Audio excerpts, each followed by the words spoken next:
Hello guys and welcome to the second episode of Hack Halt. Today we are going to talk about buffer overflow.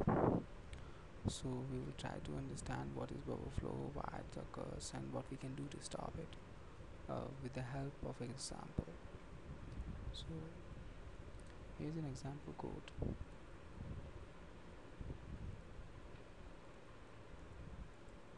Okay, so this is a very simple program, C program, in which there's a main function, and in main function there's a direct call to the get input function, and then get input function initialize an array named buffer, and it then gets input into buffer, and then it finally prints that input.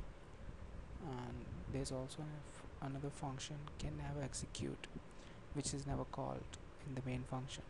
That means it has nothing to do with this program, it's not going to be executed.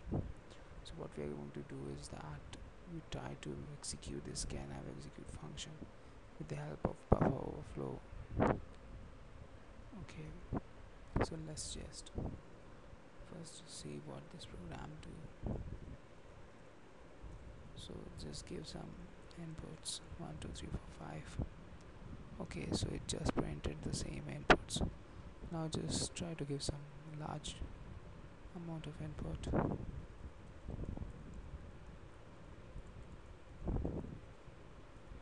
So here segmentation faults occur. So what is segmentation fault? Actually what happens if you have been assigned some, suppose 10 bytes of memory, and you are writing 14 bytes of data in that 10 bytes of memory, then segmentation fault occur. That means you're trying to access the memory which is out of your area, you're restricted to access that memory, then the segmentation fault occurs. So that we are assigned a 10 byte memory, then we initialize the buffer array in the given program, and we given the input which is more than 10 bytes. That's why this segmentation faults occur. So let's just try to debug this program and get into the details how this program runs. Oops. So we'll be using GDV debugger. So now just use list command to list the code of the program. Okay, and let's put some breakpoints to check step-by-step execution of this program. Let's put the first breakpoint at line number 4 and put second breakpoint at line number 11. Okay, and this is a very good debugger. In this you can check info of registers, what each and every register carrying at any point or time of execution of a program.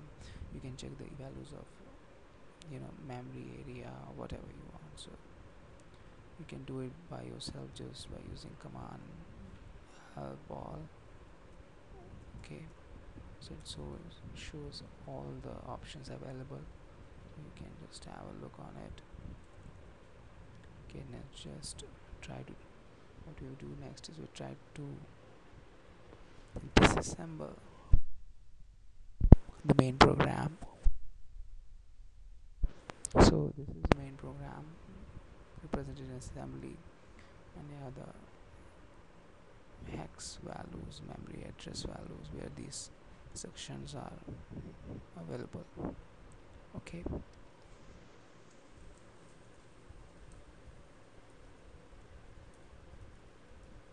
let's also disassemble the get input function, and here's our get input function. So as you can see here,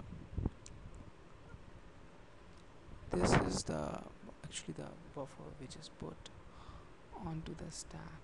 That means we are assigning space for buffer, initializing a space for buffer. It is hex 10 because actually we have assigned 10 byte, but it depends on kernel to kernel the amount of memory it is using. It sometimes uses more memory, so it depends on the structure of your kernel or OS. It's how it is initializing, giving memory to a specific program or entity. So, and have a look also at the main function. Here's a call for get input function. So actually what happens, the memory layout of a running program is like a stack.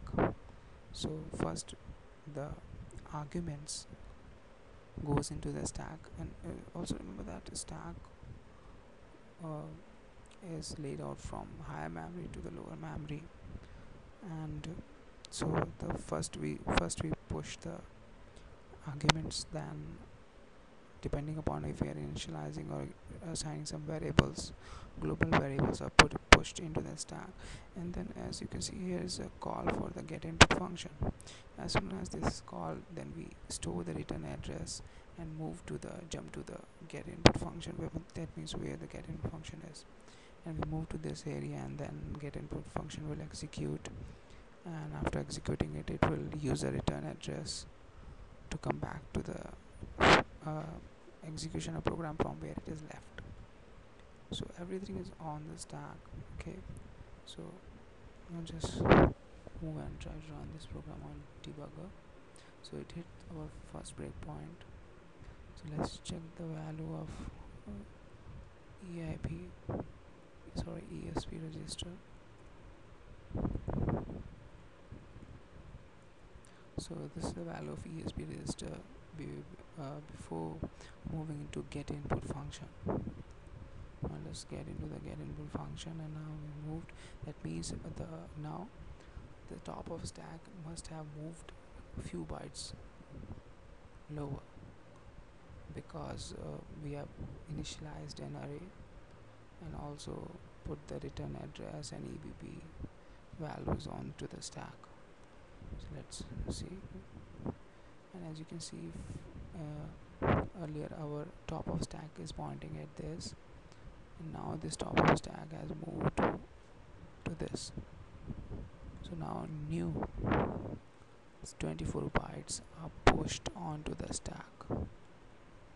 Okay, and these uh, top values must have an address which has the return pointer or address. Okay, so let's check which one is the address which carrying the return address value.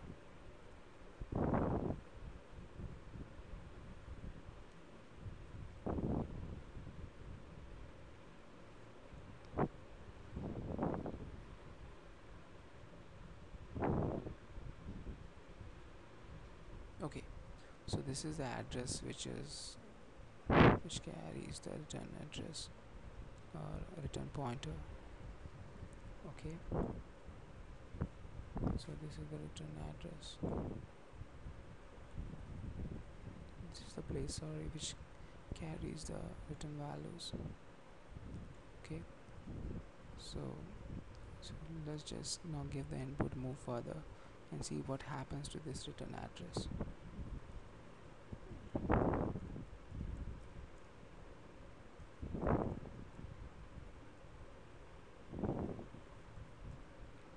Okay, now let's see what happened to as you can see, now this our return address has been overwritten by new values, which are A, B, C, D, which are nothing but the hex values of the characters that we have inputted. A, B, C, D. Okay, so that means now we also get the offset, that is where we have to place our malicious code address, so that it will get executed, because what we want to do is we want to override the value of EIP register. Okay, so let's move further, and let's see. Okay, it gives an error that it is memory, this is not accessible. Okay, now let's just check the value of EIP.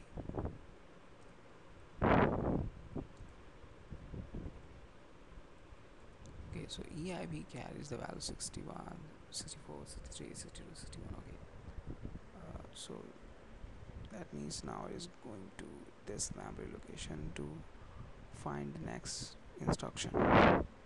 So now what we are going to do, we are going to overwrite this location with the can never execute functions address.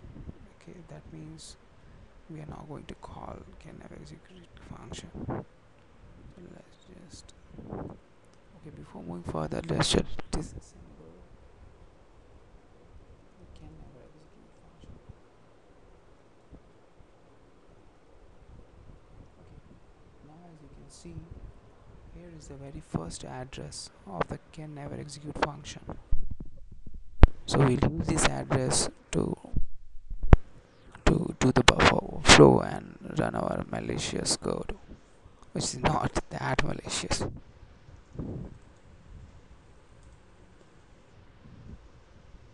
So as you know, we have to give input uh, to the exploit program, but we can never give the input in form of hex, because it will take it as a character and change the value of hex values. So what we'll do, we'll use a function called printf, in which we can give the values in hex values inputs. Okay,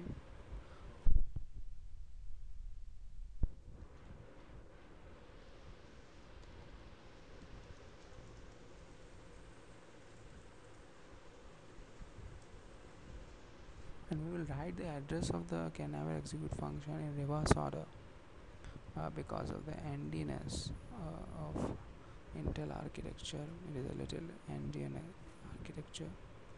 You can get more information on it by just googling it. Okay, so I don't want to get into the details of Indianness. I leave it as your homework. Okay, now just pipe it to the our exploit executable, and yes, the can never function, can never execute function finally executed. So what actually happened is that we have overwritten the value of EIP with our new value which we have inputted in this stack. So you must be thinking how you can patch this thing. Actually, nowadays Linux kernel and now even Windows also giving a concept of ALSR, uh, which is address space layout randomization, in which what happened, the address location changes. That means if I'm running a program, then the address value will be different if you're running the same program for a specific function. Okay, so and there are also new concept, but to stop this thing, just don't use the functions like gets. It is a very dangerous function. So actually C is a low level language, and it has some weak points also. Okay, so that's all for this video, and if you have you know any problem or anything which you want to say, just leave a comment. I will be very happy to answer that, and if you also have any suggestion, just tell me.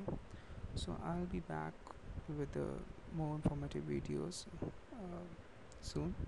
Okay, so bye bye guys.